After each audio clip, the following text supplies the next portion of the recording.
Great, thanks for that, and good afternoon to everybody. As the intro said, NeuRizer is a Australian listed company on the stock exchange. So at the start, I think on the next slide, have a usual ASX disclaimer. I won't go through the disclaimer, but it's there for you. But as a summary, it simply is, don't buy or sell shares as a result of anything I tell you today. It's pretty well as simple as that. On the NeuRizer overview slide we have in front of us, as I said, we're an ASX listed company. We're located about 500 to 600 kilometres north of Adelaide at Lee Creek. It's on the way to Moomba. It's the original operating coal field in South Australia that was developed originally for the Port Augusta Power Station, owned by the South Australian government, and then closed down about 5 years ago when we took over the site. As said on the slide, we're developing a low-cost, carbon-neutral, nitrogen-based fertiliser. We all know that is urea. We all know what the macro issues with urea are at the moment, but I'll cover that a bit later. We'll initially produce 1 million tonne of fertiliser at site. And the reason we say initially is we currently have a PRMS of 1,154 petajoules of gas at 2p reserve. That's sufficient for us for 30 years at 1 million tonne, a little bit over that. If we want to go past that 1 million tonne per year, then we need to actually increase our PRMS, which is quite easy because it's only based on 30% of the resource on the site at the moment. So we can upgrade that if we need to. We say that we're the only fully integrated urea production facility in the world. And what we mean by that is we will be the only facility anywhere in the world that's feedstock is actually produced at site. So only hundreds of metres from the ammonia plant and from the urea plant is where the production of gas takes place. We have our own power generation at site, and that's because we use our own gas to generate power. We'll have our own ammonia plant. We'll have our own urea plant.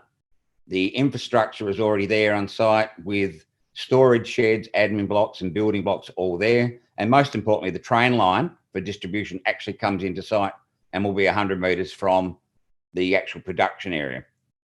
So when we say fully integrated, we mean fully integrated. And with that final step of that is that we are working with Dalium, who are currently doing carbon capture and storage in Korea. They were already doing this. And as our partner, we're looking at working with them as well on sequestration of any extra carbon that we have at site that's not used in the urea manufacturing process. And we have some advantages there in that the compressors are already on site, the piping is already on site, we don't have to transport any CO2, it's at site. So it is a fully integrated process from start to finish. I think the other thing that's important for all of us is that with the macro situation in the world at the moment, issues of transport start to become incredibly important. We'd factored in about $25 to $30 a tonne if you're importing from overseas. That's starting to go up because of the shipping constraints and costs. So we're pretty comfortable where we are within this particular field. Next slide, please. This slide pretty well covers absolutely everything.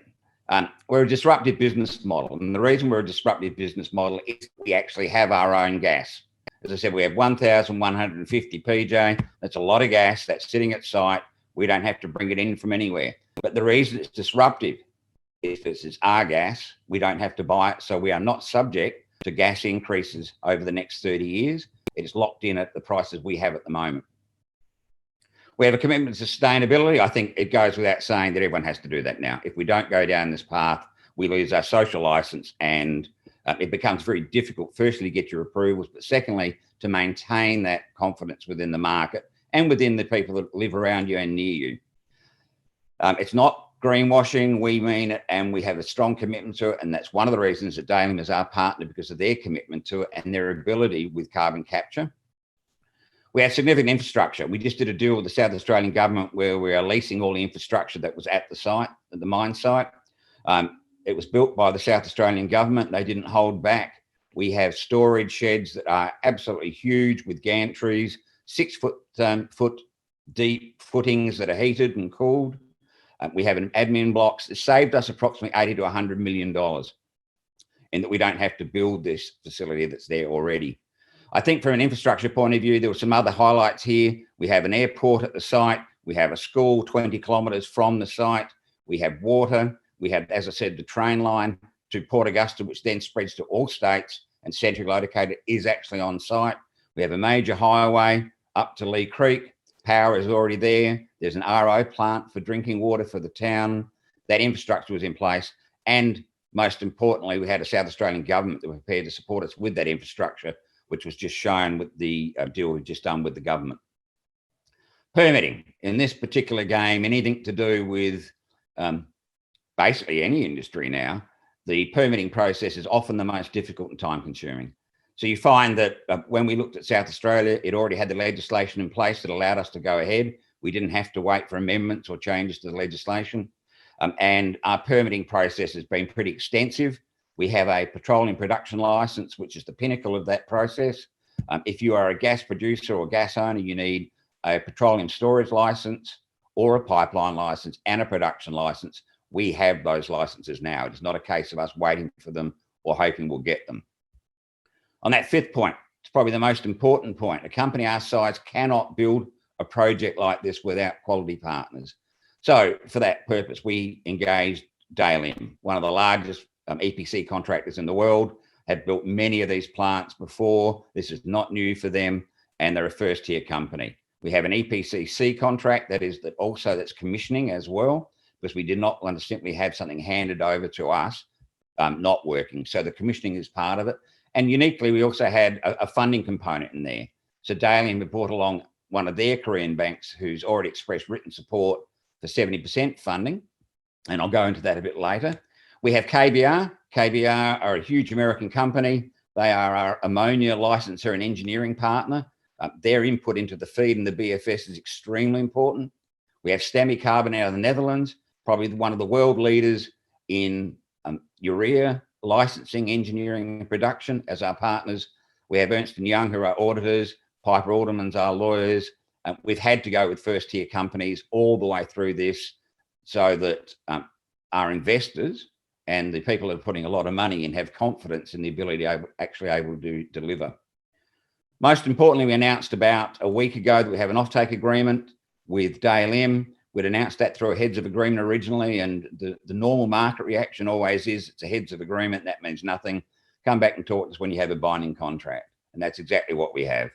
As I said, about 10 days ago, we signed a binding take or pay agreement with Dalian for 500,000 tonne a year of urea for 5 years with extensions to it. The price is obviously a commercial in confidence, but they're linked to Middle East urea prices. With that, it makes the project funding component, gives us another alternative. So often the question is that how can a company our market cap or size deliver on a project that has such a large capex? You know, any capex between 2 and 3 billion is a lot of money. Doesn't matter how quickly you say it. So we have a 70% debt that we will work through once FID is finished, once the BFS is finished.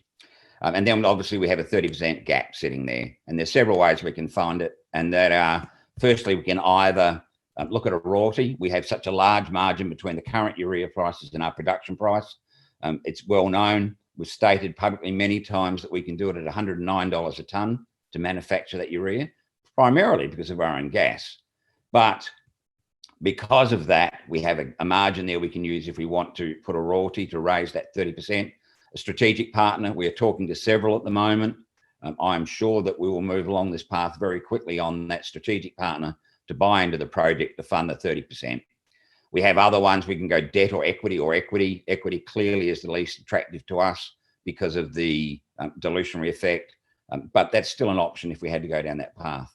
Finally, on this slide, strong economics. We have a PFS that was done. The BFS is almost completed. We had to wait for the feed information to come in from KBR and Stamy Carbon. That's going in and feeding into the BFS now. However, the economics are extremely strong. You have a look at a 30% IRR. That was based on urea back at $400 a tonne. If anyone's following it closely, it's around about $1,200 a tonne at the moment. And that was not factored into this costings. We're using an average over the life of the project in the BFS that is significantly higher than the 400, but nowhere near as high as the current $1,200 to $1,400 a tonne. Next slide, please. I've pretty well gone through each one of these points in here, that over the 4 years that we actually started the process of going down a urea path. We have been an ASX company since 2015, but all that preliminary work was looking at licensing. It was looking at, even before the PFS, what was the best product to do with our particular gas stream. For instance, better off to do power, or to swing the gas into a pipeline, or to make methanol, or simply ammonia. When we decided to go down the urea path in 2019, these are the different things we've achieved. As I said, we have licensing, we have PRMS, which is the petroleum equivalent of a JORC. We have our offtake agreements now. We have a strategic investor that's bought into the company with Dalium, and they will demonstrate their commitment and partnership to us even more in the next week or two as well. I've pretty well covered everything on that slide. So next slide, please. Key developments, it's a repeat again, but it's worth reinforcing. Regulatory, we're already there. We already have the South Australian government approvals at site. We already have the petroleum license. Technology, the technology is straightforward. We have the technology for the gasification process. KBR's technology is for the ammonia, Samicarbon for the urea. We have Nexant doing the BFS out of France, who've done several BFSs before for Dalium. And of course, we have Dalium's expertise in construction and building and in CCS. So we have that technology covered. At stage one, small car, 5 megawatt, that's already under construction. We've already got delivery of the actual generators. And the market is there. I don't need to go into the macro market. I'm sure most of you will be aware of it. I'm sure Stuart will cover some of the macro market as well. But with urea and the issues with gas prices, urea is always linked to gas. If your gas prices go up, your urea prices go up. You have constraints at the moment as well,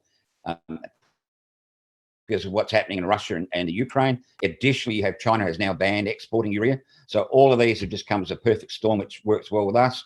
Construction, once again, Dalium, the market is there. If anyone thinks the market's not there, they haven't looked at it properly. We are not looking at taking over the market, although the complete Australian urea market will be imported by the end of this year, which is 2 million tonne a year or just over. It is weather dependent. Financing have already gone through. Execution, we've already proved that we can execute on numerous parts of this project. We had the demonstration plant at site, and that worked perfectly. We've gone through each one of these steps and delivered on every promise we've made, and we'll continue to go forward. Next slide. So I think we're getting close to time. I've already gone through this. It's there for you to see on the pack, but it just shows that this is a parallel process. We're not waiting for the BFS to be finished to look at the financing side of it. That is actually happening contemporaneously, and we are nearly through that process. The next slide, please. As I said, the fundamentals are here. This was done as a PFS by ThyssenKrupp. It was done back with $410 a tonne. We're making it $109 a tonne. There's a massive margin there, and we're pretty comfortable where the BFS is going to go. I think it's fair to say that you would be silly to think that costs haven't gone up in that period of time. You have engineering costs and steel costs that have gone up, but then we're covered off because the urea prices have gone up. Next slide, please. Conclusion, this is our last slide. A lot of it I already said. I think one of the areas that I probably need to emphasize a little bit more is the carbon neutral side of the business, is that we have to take it seriously. We're all going to be held, not to ransom, but it's certainly going to be an issue in the future if a carbon tax comes in and you're not prepared for it. So with that being the case, I think I'm pretty well done my 10 minutes, haven't I? Thank you, Justyn. Thanks for your time. A couple of questions. Now, urea, Australia isn't in the top 20 producers in the world. Obviously, India and Russia are the biggest, from what I understand. Can Australia become a global exporter in this space? Oh, look, definitely. There's different parts of that. The first is location. So we're located pretty well within Australia to export. If you have a look, nearly all the urea at the moment is coming from the Middle East. As I said, there was some from China that stopped. Indonesia is a fairly large manufacturer of urea as well. But the thing is that worldwide consumption of urea is actually forecast to grow fairly significantly. Yeah, we have the opportunity to be able to export, and within that, the 500,000 tonne we've just done with Dalium is for export, not for domestic. The other 500,000 tonne we've got sitting there at the moment is for domestic market. And we hear a lot about potash. Where does urea compete with potash, or is it complementary? How does that work? Complementary, doesn't compete at all. Urea is a nitrogen-based fertiliser, so it's used in different circumstances. Different soils will require urea, whereas other soils will require potash. I have a son who's a farmer. He tells me that if he can't get urea onto his crops, he's going to lose about 80% of his crop. I think one of the scary things for farmers at the moment is that the price of urea means they're going to take a big punt and then hope that the weather turns out, so they don't have $1 million worth of fertiliser sitting in the shed waiting for the next season. But potash, very, very different. You've got super as well as another fertiliser, another different product. As I said, we use about 2 million to 2.3 million in Australia. That's been pretty consistent with small growth in there, but internationally, the market is definitely growing. And just finally, one quick question. You've had some government support. Do you see any further funding coming your way, like we've seen in critical minerals and those sort of areas? I used to have a boss that told me that if your business model relied on getting government money, you didn't have a business model that was going to work. Yeah. And I think that's very, very true. Look, I'd love them to be helping us out and giving us money. It'd be wonderful. However, I'm pretty proud. Most of that money is always tied. And the moment it becomes tied, then you become restricted on your freedom and the partners you can take in as a company. But the short answer is, if they want to give our company some money, we'll take it. Thanks, Justyn. Good luck out there. You've made some significant progress in that project. There's 2 more questions online. If you've got time to answer those, it'd be appreciated. Great. No worries. Thanks, Justyn.